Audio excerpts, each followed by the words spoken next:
भाई अगर आप जा रहे हैं पीजीटी के लिए, यानी 11th-12th का टीचर बन रहे हैं आप नवोदय और केवीएस में 11th-12th के टीचर के लिए जा रहे हैं अप्लाई करने, तो आपका पोस्ट ग्रेजुएशन यानी अगर आपने मास्टर्स किया, एमए हिंदी है आप, एमए कुछ इंग्लिश है, ठीक है, सोशियोलॉजी है व्हाटएवर, तो सोशियोलॉजी तो आई थिंक इन्होंने दिया भी नहीं हुआ है, तो पीजी डिग्री मतलब फॉर एग्जांपल कोई भी मास्टर्स की डिग्री है आपके पास, एमए की डिग्री है, एमएससी की डिग्री है ना, विद 50% मार्क्स प्लस बीएड आपने किया हुआ हो, इसमें सीटेट नहीं चाहिए होता पीजीटी के लेवल पे। अगर हम टीजीटी की बात करेंगे जो 6th to 10th का लेवल है, केवीएस और एनवीएस दोनों के लिए सेम ही है सारा कुछ, क्योंकि पेपर एक ही होगा इस बार, ठीक। तो यहां पे आपको ग्रेजुएशन चाहिए 50% मार्क्स के साथ, प्लस बीएड आपने किया हुआ हो, स्पेशल एजुकेशन वाला बीएड भी चल जाएगा, बस आपको बाद में 6 महीने का एक ब्रिज कोर्स टाइप करना होगा, वो एक अलग कहानी, बट स्पेशल एजुकेशन में बीएड है प्लस ग्रेजुएशन 50% मार्क्स है, तो आप भर सकते हैं फॉर्म नॉर्मल सब्जेक्ट्स का भी, ठीक है, अदर देन स्पेशल एजुकेशन भी। और सीटेट पेपर 2 की जब हम बात कर रहे हैं तो सीटेट पेपर 2 आपका यहां क्लियर होना चाहिए एज ऑन और बिफोर 4th December, लिखा हुआ है क्लियर कट इन्होंने कि सारी क्वालिफिकेशंस। एज की अगर हम बात कर लें, जैसे पीजीटी के लिए एज है 40 साल नॉर्मल केस में, ठीक है, अगर तो 40 साल 18 से 40 के बीच में आप होने चाहिए बिफोर 4th December, 4 दिसंबर 2025 से पहले आपकी उम्र 40 साल से एक्सीड ना करे अगर आप पीजीटी का फॉर्म भर रहे हैं, 35 साल से एक्सीड ना करे अगर आप टीजीटी का फॉर्म भर रहे हैं, 30 साल से एक्सीड ना करे अगर आप पीआरटी का फॉर्म भर रहे हैं, तो मिनिमम 18 से 40 के ब्रैकेट में, या 18 से 30 या 18 से 35 के ब्रैकेट में एज पर आपकी जो भी पोस्ट के लिए आप अप्लाई कर रहे हैं। अगर आप फीमेल हैं तो देश भर से आप किसी भी कैटेगरी से 10 साल का रिलैक्सेशन आपको सीधा मिलेगा, है ना, जो हाईएस्ट रिलैक्सेशन है वो मिलेगा, ठीक। तो ये एक बात है, प्लस आपका डीएलएड या बीएलएड आपने किया हुआ हो अगर आप प्राइमरी के लिए जा रहे हैं, प्लस सीटेट पेपर 1।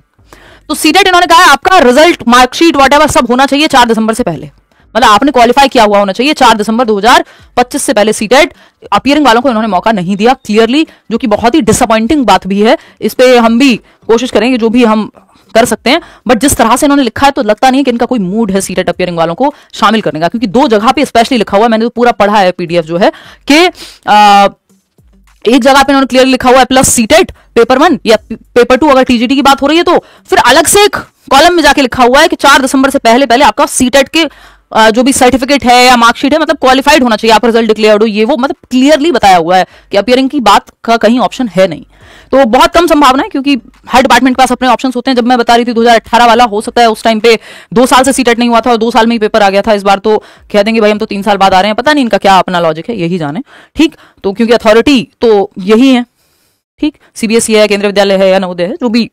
पूरा कंडक्ट कराने वाली बॉडीज हैं यही हैं, और ऑटोनॉमस बॉडी है अगर केवीएस की बात करें तो, या इनकी बात करें। एनवीएस में आपकी वैकेंसी होती नहीं है प्राइमरी की, तो आप परेशान ना हो उसके लिए, और रेजिडेंशियल स्कूल्स होते हैं एनवीएस, देश भर में आपको कहीं भी दोनों ही स्कूल्स में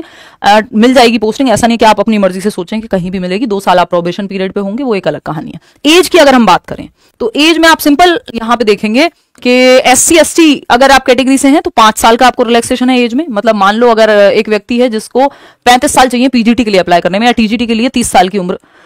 35 साल होनी चाहिए टीजीटी के लिए, 40 साल है पीजीटी के लिए, जो कि एक अपर एज लिमिट है जो जनरली बाकी जगहों से ज्यादा है। तो अगर आप देख रहे हैं यहाँ और आप एससी या एसटी से हैं तो आपको 5 साल का रिलैक्सेशन मिलेगा, ठीक। तो अगर आप अप्लाई कर सकते थे 35 साल की उम्र में टीजीटी में, तो अगर आप किसी कैटेगरी से हैं तो 5 साल का और मिल गया तो 40 साल तक, ठीक। इसी तरह से अगर आप ओबीसी से हैं, नॉन क्रीमी लेयर से हैं, तो 3 साल तक। ये सारे सर्टिफिकेट भी आपके 4 दिसंबर से पहले के होने चाहिए, और within a year generally हर जगह पे ही कोई भी अगर सर्टिफिकेट होता है, चाहे वो ईडब्ल्यूएस हो, चाहे आपकी कैटेगरी का सर्टिफिकेट हो,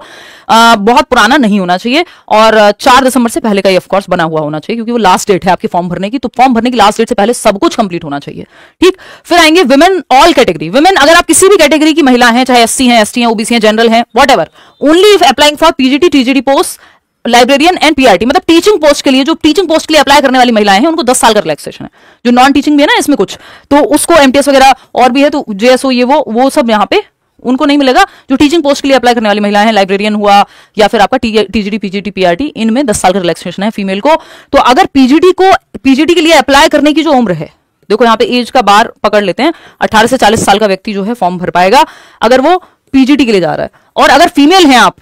एक फीमेल कैंडिडेट हैं, तो आप 50 साल की भी हैं तब भी आप फॉर्म भर पाएंगे। ये केवीएस में ही हो पाता है संभव, ज्यादातर केस में ही संभव नहीं हो पाता, स्पेशली ये सेंट्रल लेवल के एग्जाम में। टीजीटी के लिए अगर आप बात करेंगे तो 35 साल प्लस आपका, तो वो 45 साल तक अगर आप फीमेल कैंडिडेट हैं, उसकी मैं बात कर रही हूँ, ठीक ना। 18 से 35 जो उम्र है आपकी टीजीटी के लिए, और पीआरटी के लिए 30 साल, 18 से 30 के बीच में अगर आप हैं, 4 दिसंबर से पहले, ठीक है। और फीमेल हैं तो आपका सीधा 40 साल तक भी आप पीआरटी में अप्लाई कर सकते हैं।